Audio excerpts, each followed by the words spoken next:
Who, what, why? 10 seconds.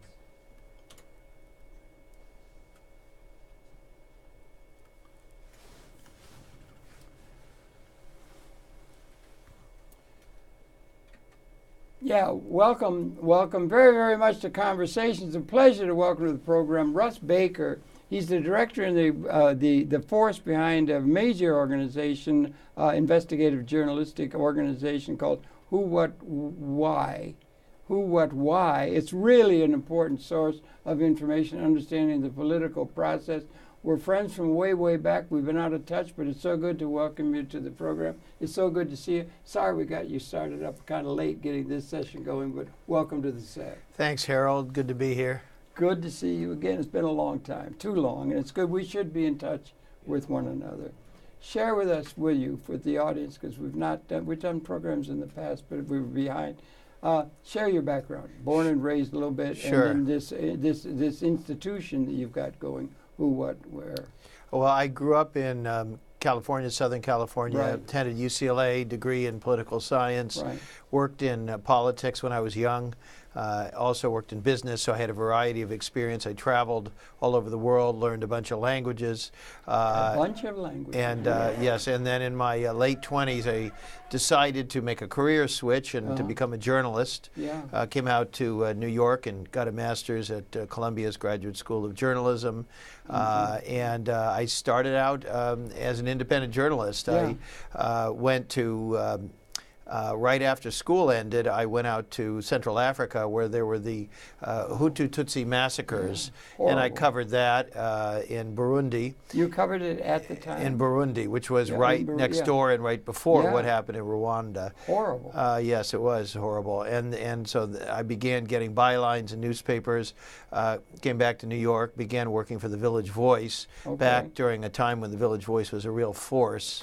Column or something? Or what? I was an investigative reporter for the paper, doing a lot of big cover stories on the Central Intelligence Agency, on Latin America, on the Exxon Valdez oil spill, working really on a whole bunch of different subjects, You're covering an investigative covering journalist, investigative covering Yeah. the police union, police brutality and corruption in the police department, and so the major book you wrote.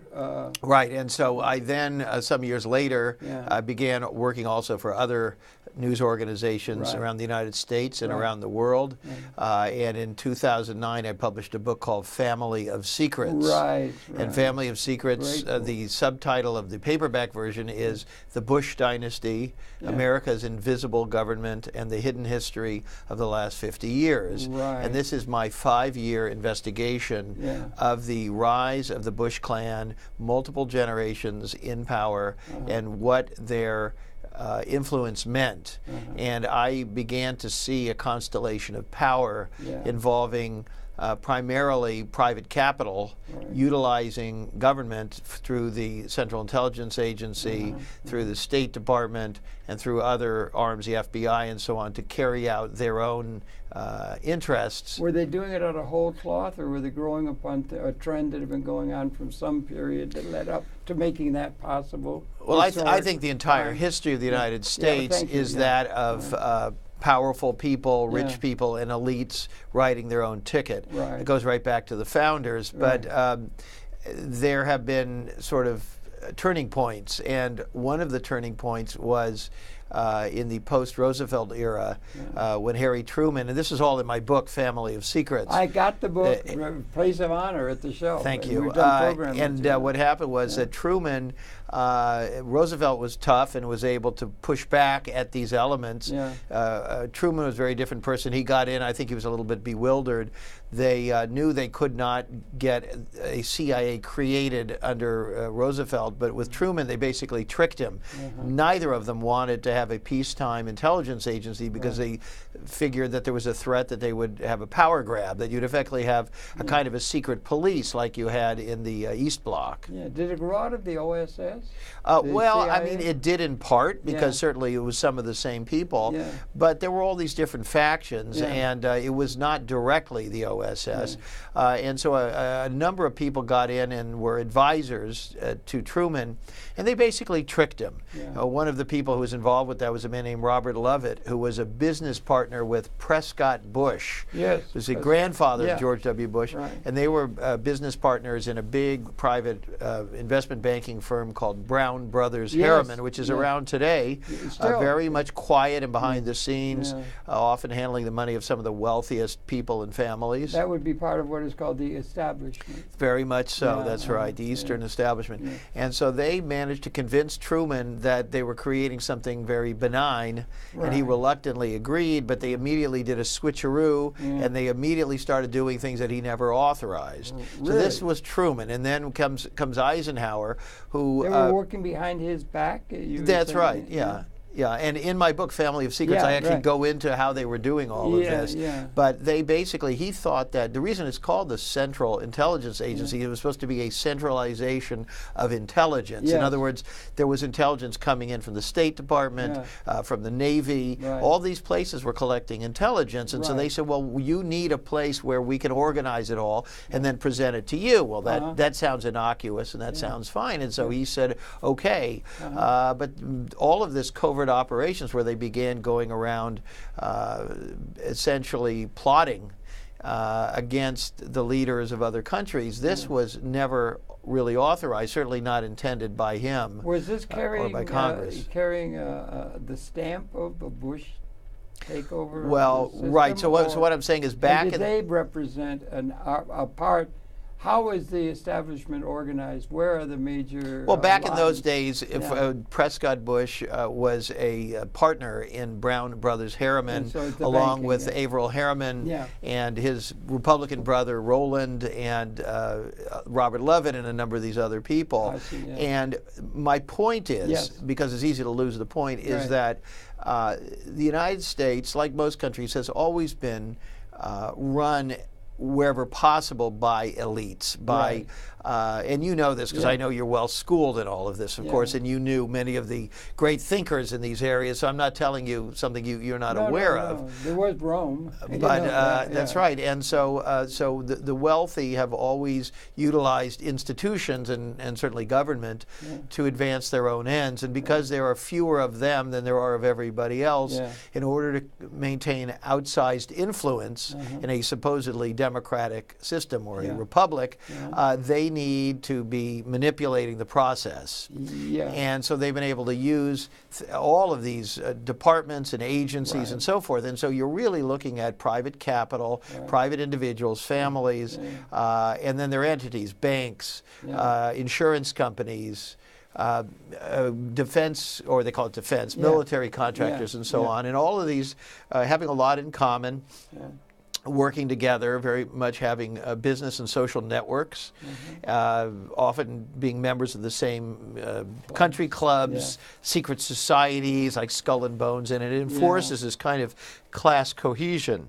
And so my book, Family of Secrets, is very much about that behind-the-scenes structure that shapes things. And it's really about much more than the Bush family. The Bush family are simply probably the most effective of a number of families that have sort of offered to be the front guys, to be the ones who would run for office and would serve in public positions, advancing these interests. Have you ever get a take on the overall structure itself, or who the Well, I mean, look, people are always looking for a board, a managing board, and I've never seen indications that anything is quite so neat. And by the way, we can flash forward. We're taping this on Super Tuesday. That's right. When people watch this, it'll be over and they'll know what has happened. We don't know. But we don't know, and the reality is that now we have Donald Trump, and he is another rich guy who, and the rich all battle with each other. I want to be clear about that. That's why it's not so neat. It's very messy. It's very bloody. They all battle with each other. They sue each other. They partner up, and then they betray each other. But in the end, they can all come together when they need to. And so whether it's Donald Trump or it's Ted Cruz or whoever it is, they all understand the importance of preserving many things. They all want to preserve a lot of the same things. And so where you get disagreements is usually over social issues. Social issues are what motivate the rest of us, many of us, to vote. because they're easy to understand. Like People have what? Like strong feelings about abortion, strong feelings about the rights of various groups, of people of color, about prayer, about gay marriage. All of these kinds of things motivate us. We find them interesting. They're easy to talk about. And so the candidates... You can get opinionated. And so the candidates assemble their base on those issues. But it's really all about money. It's all about money, and we don't talk about that. We're distracted by the shiny object over here. Why do we let them, or what about the intellectual class itself? You know, just academia? Or the intellectual class itself. Or the journalists or investigative journalists. Well, who are supposed to watch that chicken coop. Sadly, I think that the intellectual class in this country and the journalists are pretty useless. Really? And, you know, the reason I started Who, What, Why, we're a 501c3 nonprofit. And the reason I started, and by the way, not only are we a nonprofit, meaning we don't have investors or any of that stuff, no loans, none of that kind of stuff. We don't even take ads. And some nonprofits take ads on their websites. We're a website. We take no ads. It's really rich. I was there the other day. I was really amazed at how much you got done. Thank you very much. Mazel tov. Thank you. Thank you. I appreciate it. We do it all with very, very little. Our funding comes entirely from the public, from readers and viewers, and we also have volunteers who help us out, and we do that to keep our costs low so we can do this kind of journalism. But the reason I started Who, What, Why was that when I worked in the media, I discovered that although I think journalists try to do a decent job, the problem is they work for the system. Most of the media is profit-making. Most of it is owned by large corporations, and they have, you know, if you work for MSNBC, it's connected to NBC, which is connected to something else. If you work for CBS, it's connected to a conglomerate, and they have other wings. You remember NBC with General Electric and Westinghouse, huge military contractors. And so as soon as there was a war, you saw, whether it was Tom Brokaw or whoever, the modern anchors would be up there with all that patriotic music, and everybody was being told to get on board and get behind the war. And so even, you know, in the right wing and the Fox Newses and so on try to label the media the leftist or the liberal media. Well, they're liberal on social issues, but the truth is what they are, Harold, is they're part of the establishment. And so the narratives are always acceptable narratives. The real truth, the real nature of our society is something that will never be spoken about. Never? Not really. Not even the best efforts of the Who, What, Where? Not, well, Who, What, Why, but we exist as an alternative to the media. Are there others that you have a camaraderie with? You know, I wish there were. There are, look, all of these organizations bring something valuable. I want to be clear about that. We would like to work with those. There's what you call the so-called alternative media. The problem with the so-called alternative media is they themselves have their own narrative. And it's their narrative is a typical liberal left narrative, which is fine, but you see, to me, to do journalism, you can't have a narrative. In other words, you've got to be trying to, of course, you have your own understanding of how things work, which is what I've been explaining to you. But you have something like a vision statement or anything like that? Or not? You have to go into each story with an open mind. So even if you, for example, know that banks have problematical behavior, if you look at a particular story, in this case, maybe the bank didn't do anything wrong. And you know, you may know that munitions makers have a bad record, but in a particular instance, they may be accused. They do some good and some bad. Right. Well, you know what I'm saying. What I'm saying is you do a disservice to everyone when you're always hewing to a particular party line. That's true. And so I would divide the media, Harold, between the corporate media and the, you know, opinion media, and then I say, well, where is the pure journalism? Where are the people who really go out there? And so I can still talk, as I have, about the power structure in the society, and recognize that not every instance that's what's going on. And sometimes an apple is an apple. Right. And sometimes it's a pie. Sometimes it's a pie. You know, sometimes it's not an apple at all. And the thing is, our aim is to respect the public. And to respect the information is valuable, and it has to have integrity. It has to have integrity.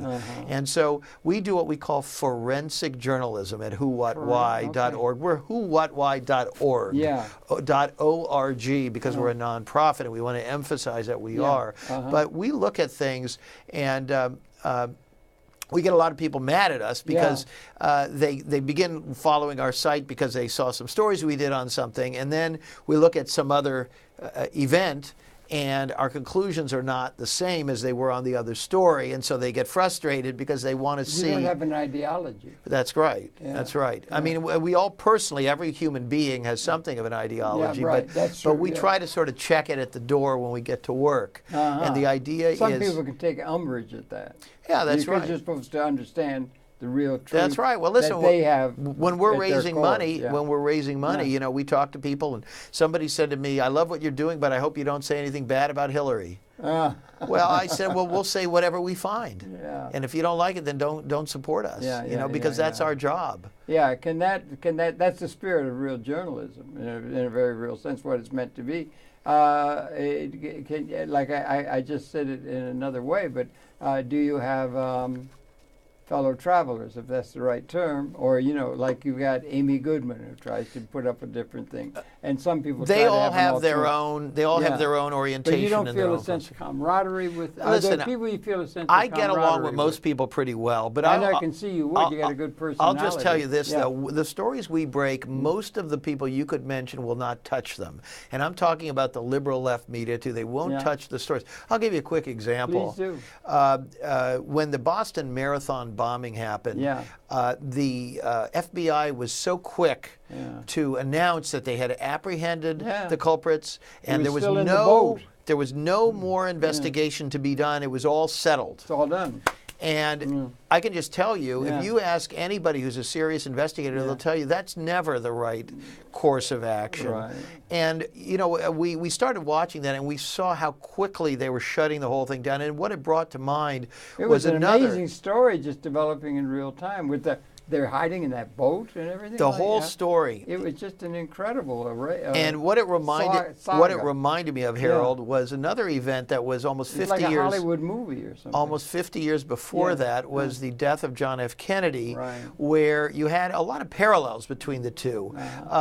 Kennedy was shot. They didn't know who had done it. And then within a very short amount of time, a police officer was shot. And then supposedly they blamed somebody for it. He was caught in a certain place and so on, and then he was killed. In the case of the Boston Marathon bombing, these people were killed. They said they didn't know who did it. Then a police officer was shot. You remember that? And then they said, and then they started chasing these guys, and they killed them, just like Oswald was killed by Jack Ruby.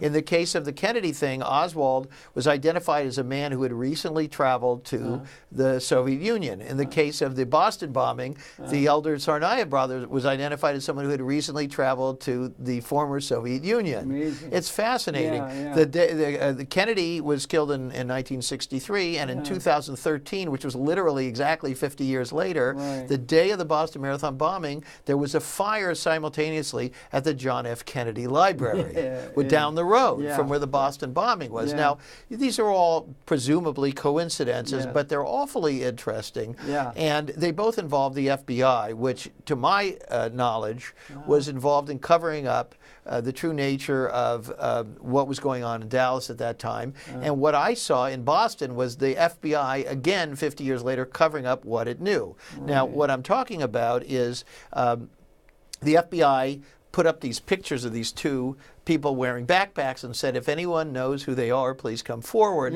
Well, the Russians came forward and they said, we know who they are, and you know who they are because we previously identified the elder brother to you several years earlier and warned you that he was a possible terrorist. The FBI was totally embarrassed by the Russians, and they were forced to admit, well, yes, we did know who he was, but we checked him out and there didn't seem to be anything to it. Now, what does it all tell us? Well, what I'm getting at is that the FBI, like the CIA and these others, are not enterprises that have any kind of accountability at all. They serve their own interests and their own purposes. They thrive on chaos. They thrive on us being in a panic and seeking order. Is that a general quality of this society? Listen, all institutions want to be needed. And Yeah. they thrive. If you have no crime at all, there's no reason to have a police department. Exactly, And right. so, they Yeah. want to be able to say they brought crime down, but if there's no crime, they get bored, they've got no authority, people don't respect There them. goes the funding. And if you look, I'll just give an example here. Yes. If you look at the corporate reports of some of America's biggest corporations, they openly talk to their shareholders about all the exciting potential due to terrorism, due to what's going on in Afghanistan, all these wars all over the world. They actually say, we are very optimistic because we see very significant profit centers resulting from effectively all of this chaos and this fear. Right. So they get it. War is So very, they very get profitable. it. The FBI thrives on these kinds of things. But the FBI's reputation is that they always solve these things, and they always solve them quick. Well, that's PR. Well, Was that guy Bernays or somebody? Edward Bernays, the father of public relations. That's right, modern public relations. And they all said... That's a lot of what's going on. That's right. But you see, the thing about the FBI is, one of my jokes is that the FBI, they say FBI always gets its man. And I say, well, you know why they always get their man? Because it's their man. In other words... Have you got that trademark? I hope so. Even the New York Times, which is very reticent, all of these major media, and Amy and everybody, they're all reticent. Mother Jones, all of these things, not a one of them will touch what I'm telling you. Not a single one of any of these left alternative things have ever dared to have me on or us on to talk about this thing, because it's scary and it sounds a little bit... It's scary in what sense? Because you're getting at the heart of things, or no, or what? We've all been sort of brainwashed with this term conspiracy theory or conspiracy theorist. It's a put down. It's a put down. It's pejorative. And anybody who says, I think there's more to this thing, I think this is more organized, they immediately are labeled a kook. And all of these left people are terrified that their funding's going to dry up and everything else. So they now stick, you got at a very important source they stick of a lot with of a human kind of behavior is funding. That's right. They stick money, with a kind of superficial class analysis for everything. But that's not enough. That's not enough because they don't explain the mechanisms. And that comes out of an ideology? Of course it does. Yeah. But the truth is what's happened to that the since truth Mr. is that Marx? the left in this country, all these magazines and shows, are actually very cozy. Most of them make good money. They're very cozy in the system. They're perfectly happy with the system. As long as they have their platform to criticize things, everything is good. There's a battle and back and forth and so on. But what I'm talking about is a much more significant ill that underlines what is everything. The whole system, everything. And the most important thing of all... Do you think Mr. Bernie's trying to get at it? Not really, but I'll talk about him. Please do. He can't. No. He can't, because No, the but second, it's a the noble second he effort. starts talking about what I'm talking about, he's cut out. Okay, talk about what Bernie can't talk about. Bernie cannot talk about the real state of things. Bernie has to talk about the 1% in Wall Street, because that's already become acceptable. See, this is, Bernays understood this. There's this whole rule of when things become acceptable. Donald Trump is pushing the limits of acceptability. He sure is. 5, 10 years ago, you could never have spoken in the kind of rude and vulgar and racist way that he does. I think they really like it spontaneous, as though he really knows what he's doing. He's got total control. He's got a manner. He's got a manner. He's got a confidence, and they like that. that. Confidence. People like to see people that like confidence. Yeah, that's why I didn't like Jeb Bush, because he was always kind of squirming and that awkward smile, and they were like, "Oh my God, you're embarrassing me," So people are. We don't pay any attention. They want confidence in a leader. Harold, we don't read books. We don't think deep thoughts about most of these things. We really just want our oversized soda and let's have a nap and let's watch the football and then let's when we turn on the news and we've got the politics, don't trouble my head with anything complicated. I don't want to figure anything out. I want this guy who seems like he knows what he's doing, who reassures me and makes me feel good about myself. That's citizenry in general. And that's what Mussolini did, that's what Hitler did, that's what Stalin did. They all were very strong figures who were good orators and who assured people, you don't have to think, I'll do it for you. Do you think Mr. Trump's in that vein? Well, or would you see it that way? I don't think Trump is really, sincerely a person who believes in any of that stuff. But he's putting us all on? He's putting us all on, but he's also dangerous in the sense that I don't think he has any moral constraints or boundaries. In other words, I don't think he even knows the difference between reality and fantasy anymore. And I think that the danger is that when the adrenaline is flowing. But he believes it's fantasy, does he? No, I'm not sure. So? No, you no. think he's being hypocritical? Well, I think everything's gonna be great. No, I don't think he has a clue what he would do, and I think if you got good. I think he knows he wouldn't know what to do. He knows that, but he thinks the whole thing is. He gives the air of knowing it's all about I can negotiate really better than anybody in the government. Yeah, but you know he hasn't. And can I tell you something? I was just reading. You know, we're here in your studio, and down the block they've got this huge complex called Riverside South that they're building with thousands of apartments and skyscrapers. The big buildings that they're building on this block. Did you not notice there's skyscrapers going up? I noticed, but I just thought it's another skyscraper. It's one of the biggest projects ever in New York City. Take a couple minutes. Tell it's thousands of apartments, and it was across 11th Avenue. Or 10th? Yeah, it's the old rail lines there, and they bought it up. And Trump was involved in this. But see, the thing about Trump is a front guy. Trump is a brand. Trump is like a mayonnaise. That's what Trump is. Trump is just a mayonnaise. Not the steak. He's just Hellman's mayonnaise or whatever it is, you know, or another brand, let's say. And what he is he's a guy who has a brand. And people will buy something that has a brand on it. It's got a catchy title. And so what the name has a catchy title. Trump. Yeah, it has it's a sound. Yeah. Trump. Oh, bridge, you know. Yeah. I got my producer. Trump sounds like a sound you make with your tongue or something, you know, clicking, right? But in bridge, Trump is the top. Trump sounds like a verb. I once made a thing with my mother playing bridge. You play bridge? I don't play bridge. I once played a thing where I had and you trumped her. Seven no Trump, doubled and redoubled.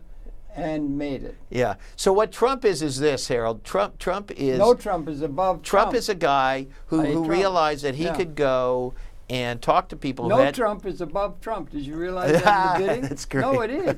Did not know Trump that. is top. You can go. Well, there you go. There's the bumper sticker. No Trump hearts, is above clubs, Trump. Spades and heart. You know, but no Trump is above. You know what? As soon as I leave here, there's a metaphor. As soon as I leave here, I'm going to work on it for a possible article for our site. All right. Who, what, why? Yeah. You used to do. Okay. Work with it. Yeah. So anyway, what Trump does is he sees something and he goes to them and he says, hey kid, you got a great thing here. I love your lemonade stand. Yeah. You know, if you put my name on there, you're going to sell a lot more lemonade. I tell you what, you give me 40% of whatever you make, and I'll be over sitting by the pool. Yeah, right. That's what he does basically. Yeah. And so when he talks about his successes, they're not generally his successes because he doesn't actually build anything. He doesn't really do the work. You know, with the Trump Hotel. He's not really a hotelier. He's not worrying about is the mattress comfortable, no. Or bookings or but the construction in that. He does. He's not really. He's not actually a builder. You know, builders are the people. The construction companies. Yeah. He's a general contractor. They're just the people who put everybody together. They put the deal together. It's like a producer on a movie or an executive producer. They put the money in, or in the movies, some people they don't even put the money in. But they do have in a movie a director. He's not the director. The director of an enterprise is the person who has the creative input. Believe me, he's not the creative guy. Who are the creative people who have the input for the economy?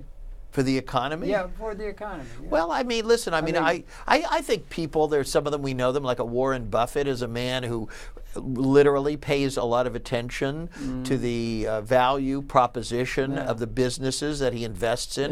He has very strong principles of how a company should work. Seems to be a mensch. How to treat people. Seems like a decent guy. Yeah. And so he's not only a brand, but he's a real guy. Yeah. What about the richest man in the world?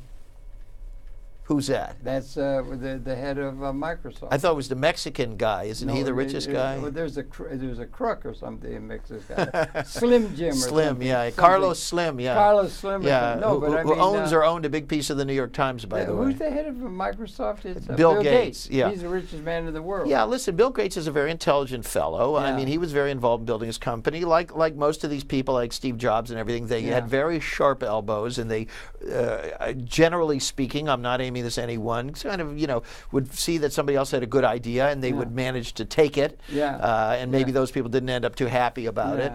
They were very aggressive, and that's a big part of business. So, you have different kinds of people. So we have in youth, we used to have Lone Ranger. You're too young to remember Lone Ranger and Tonto.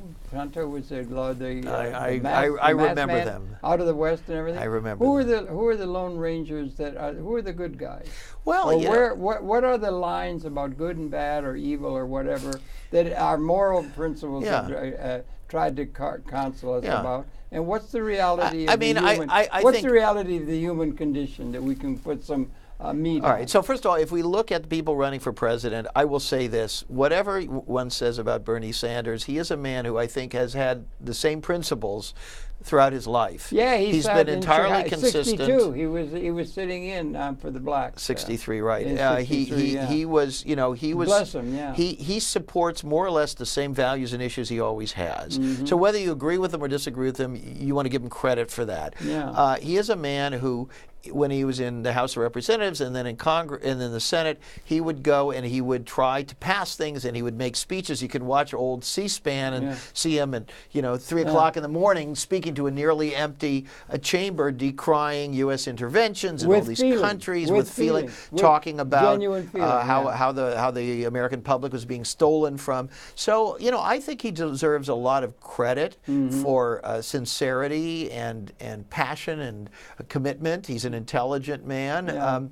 But the system is not really designed for people like that to advance. Then what does that tell us about the system? Well, the system. Now he's saying we got to change that. The system, including the media, are typically interested in advancing what they call centrists. And so they really, the thing about the media is that even though I think individual journalists tend to be what you'd call liberals, they support all the social issues and they're against war and so on. When push comes to shove, they're elitists and they've got kids going to expensive Ivy League schools and private schools and what have you. Get a leg and up, they're part of the system. And so Bernie Sanders scares them a little bit. Well, he would if he was coming to question it at all. We used to be scared of, back in the old days, this guy Karl Marx. Don't seem to be anymore since '89 or something. Well. But that was an ideological reading of the human condition that dealt with economics. It's economics. How do we look at the reality of if what they're really interested in, the guys, the engineers, are the bottom line money? Then where is the analysis of how we form capital, how the society is going to be organized? Listen, I mean, I've read all that stuff, and I was recently reading are you a Keynesian? I was recently reading some stuff from Rosa Luxemburg, and she had her own critique, differing with Marx, and there were all these different things. Look, coming out of the left. I even after, and I have a degree in political science. Yes, even after all that, Yeah. I don't find myself being a person who readily promotes a particular philosophy or philosopher or book. Do you have a general attitude, plague on them all? No, Would you say, or what? You have no lodestar. Right, I think that is moral. I think we live in too much of a society where it's very hard to have where we idolize others and we look for idols. We look for those that we can put up on a pedestal, whether it's a Marx or the libertarians have what they call the Austrian school of economics. And there's always Scientology with and everybody's got L. Ron Hubbard. They got their favorite actor. People find it easy to put it on somebody else. Right. And my attitude is, we're thinking beings. We can read all this stuff, we can synthesize it, and then let's keep advancing these things with our own ideas. Right. Let's have a contemporary conversation. Well, I shared with you that I got philosophies. I guess I'm doing similar to that. I'm in television and everything, but you're doing it much more adroitly, and I congratulate you enormously on the work. Well, listen, you've got a great number of people you're linked with and everything. But I've got certain people, I like Bucky Fuller. Yeah. I like Bucky Fuller. I like James Joyce. Yeah. And, I got some people that I can appreciate. And then I like this reading of the economics. I loved Muammar Gaddafi. I was a friend of Muammar Gaddafi, the leader of Libya, and I think Muammar Gaddafi was ahead of history's curve. And I was really I was angry with the invasion of Iraq. Was a big mistake on my part. Well, Hillary Clinton. But Hillary Clinton celebrate in that. I typed it. Did you see that Do you article know in she the Times yesterday? pumped her fist about I know. it? We saw it. We no, came. Did you see the article in the New York Times yesterday about her celebrating overthrowing Gaddafi? I think that was a real criminal act on her part. In terms of our and stupid.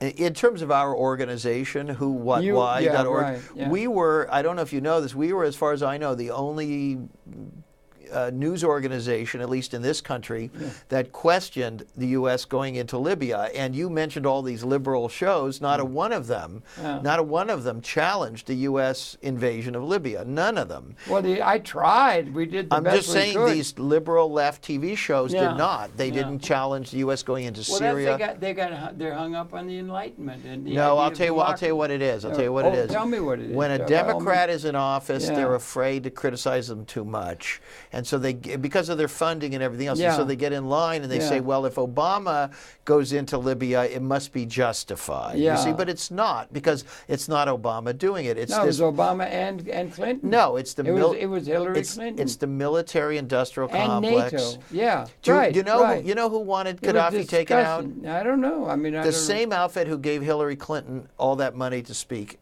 Goldman Sachs. Do you know about that? Goldman Sachs. This is very important. They came in out of the cold.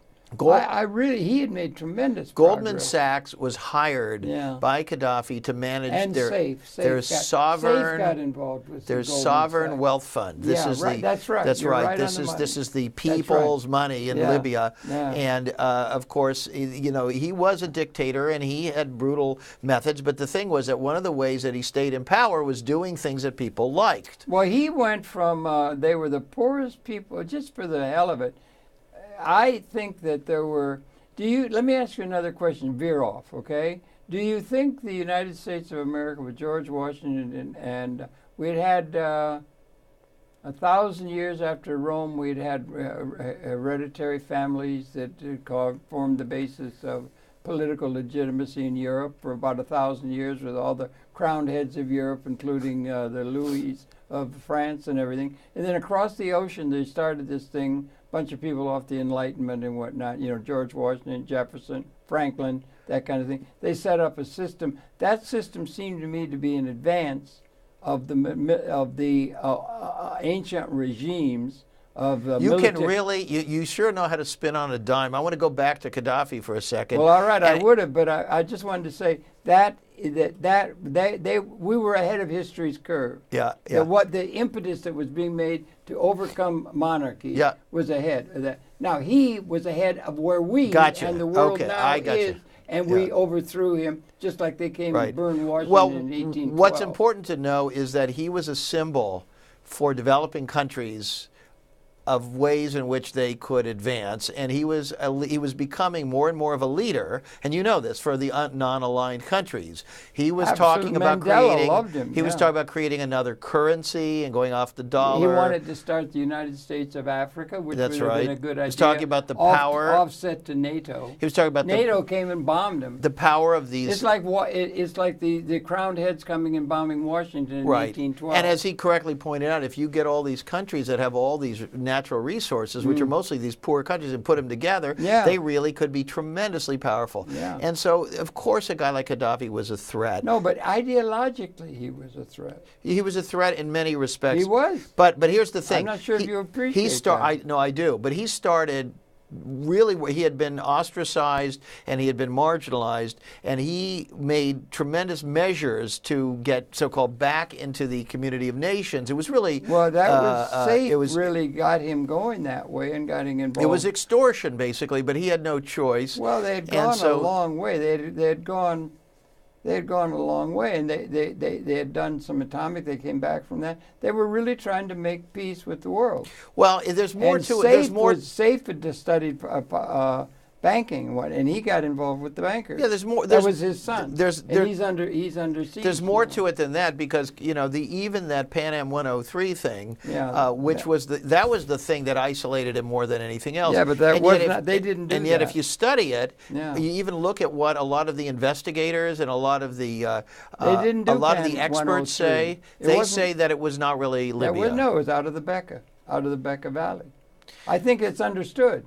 That was not. That was a well, there are a lot of questions who it was. And again, if you go to our site, WhoWhatWhy.org. You can read our articles about Pan Am 103. I'm going to go. And I'm going to go when I get home. My point is, none of these other, as much as I like them and I read them and I watch them, none of these other news entities, liberal, progressive, whatever you want to call them, will touch any of this. It's too scary because we have been told what's too repeatedly. Scary is something that goes above and beyond the accepted narrative of where the world is, based primarily upon the ideas of the Enlightenment. We've been told again and again and again, and that's about this as good is as the it story. can get. This is the story. George Washington and the cherry tree, etc., etc. And the Enlightenment, and that was a big change. There was a big change. Industrial, economics, everything was going. And now, and then realpolitik could hold. Or right. Power but let me tell you a practical example. Right now, I talk to people. Somebody says, "Oh, you have this news site. You're trying to make a difference. Maybe I'll give you some money." And then they say, "Oh, this is a picture of me with Hillary at my house. Hillary came over. Hillary stayed there. Obama stayed there. So they're already invested. They got a picture of themselves, the present, the future president. They're not going to risk their status. And so if we're telling them that we may not get the real story about why we went into Libya, why Hillary was for it, why Obama, et cetera, they become angry and they want to kill the messenger, so to speak. It angers them because their own feelings about themselves and their own self-worth are wrapped up in the way that they were seduced by these powerful figures and entities. And where do you get down to it? The major thing, there's a lot of different things that motivate human society, I guess, and behavior and so forth, and all the institutions that follow everything. But there's love and there's camaraderie. There's all kinds of intellectual. Or there should be anyway. Well, there is, and I was just talking in a program before about how youth, 5-year-olds are so honest, and then they grow up and be like us in mendacity and so forth. Blake, songs of innocence. And songs of kids can be pretty devious, though. I mean, do you think so? That's what I've heard people express that. That instinct I is very find the kids gorgeous. I'm sorry. I love 5-year-olds. They're my favorite people. Oh, I do too. But I'm just saying they're complicated beings, and the instincts come out pretty early. I wish you would not bring that up because it's making me see them a little bit different. They're very manipulative. Yeah. I said it with a group of intellectuals the other night, saying that to them. And one guy just went, "You got to be crazy. They just bend us with a little finger." If there's any age where people really kind of get it together, I don't know what it is. Yeah. Well. Anyway, but the thing is, we're getting to a point where things are really changing in a major way, and everything. And so, how do you think it's a time of that there is a time of quality? Or do we live in a time of qualitative transformation? Not just another era of some ancient regime. No, we could treat it like we got a system that's in place, and this is about as good as it can ever get.